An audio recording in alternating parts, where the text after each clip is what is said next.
Class 12 UP board plus NEET. आज से हम लोग का पहला चैप्टर स्टार्ट हो रहा है। आपको प्रत्येक चैप्टर मिलेंगे हंसू इंडियन चैनल पे। तो आज जो यूपी बोर्ड बायोलॉजी का जो पहला चैप्टर है वो क्लास 12 का पहला चैप्टर जीवों में जनन, और वो यूपी बोर्ड के लिए भी है और नीट के लिए भी है। तो पहले चैप्टर की पहले टॉपिक है जीवन अवधि। जीवन अवधि क्या होती है? जीवों के जन्म से लेकर, कोई भी जीव है उसके जन्म से लेकर, जीवों के जन्म से लेकर उसके प्राकृतिक मृत्यु तक, उसके प्राकृतिक मृत्यु तक के समय काल को ही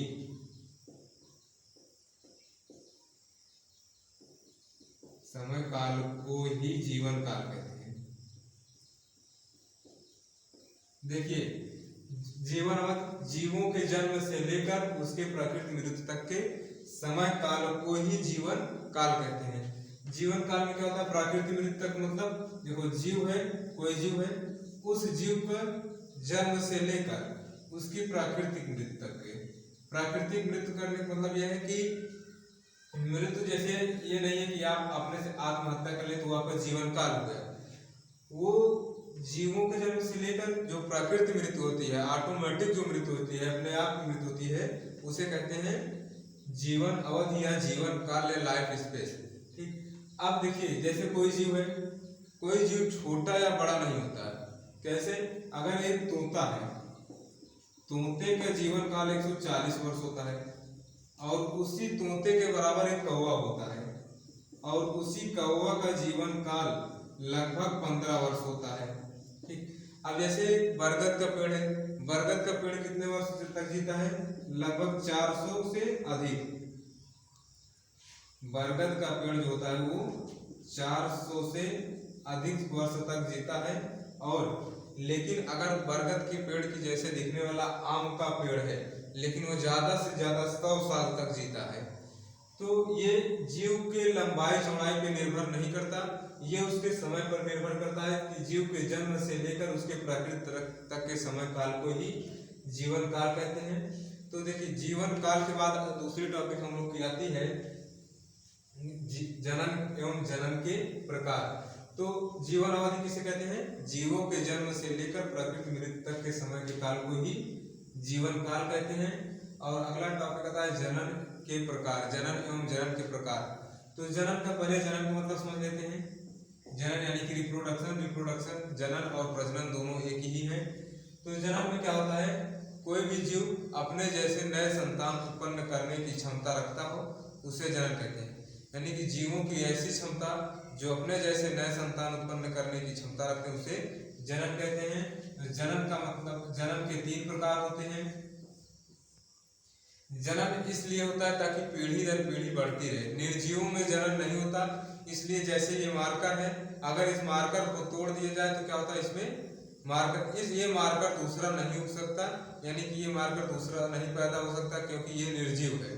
इसके जैसे दूसरे हो सकते हैं, दूसरे बनाया जा सकते हैं, लेकिन ये मार्कर दोबारा उत्पन्न नहीं हो सकता।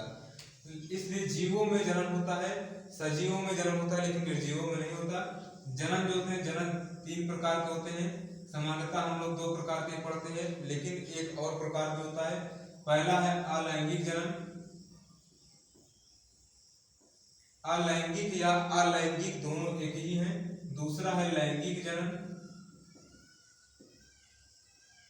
तीसरा है कायिक जनन। देखिए, अलैंगिक को इंग्लिश में कहते हैं एसेक्सुअल, और लैंगिक को कहते हैं सेक्सुअल, और कायिक जनन को कहते हैं वेजिटेटिव, और जनन को इंग्लिश में कहते हैं रिप्रोडक्शन। देखिए, अब इसके बारे में पढ़ते हैं। जनन के पहले भाग में, पहला भाग आता है अलैंगिक जनन। अलैंगिक जनन में क्या होता है कि ऐसे जीव, देखिए आज केवल इतना पढ़ेंगे, इन तीनों की डिफिनेशन पढ़ेंगे बस। देखिए, अलैंगिक जनन में क्या होता है कि ऐसे जीव जो एक ही जनक से नए संतान उत्पन्न कर ले, यानी कि जैसे इसमें एक ही जनक की आवश्यकता होती है, चाहे वो नर हो चाहे वो मादा हो। जैसे अमीबा हो गया। अमीबा में क्या होता है कि अमीबा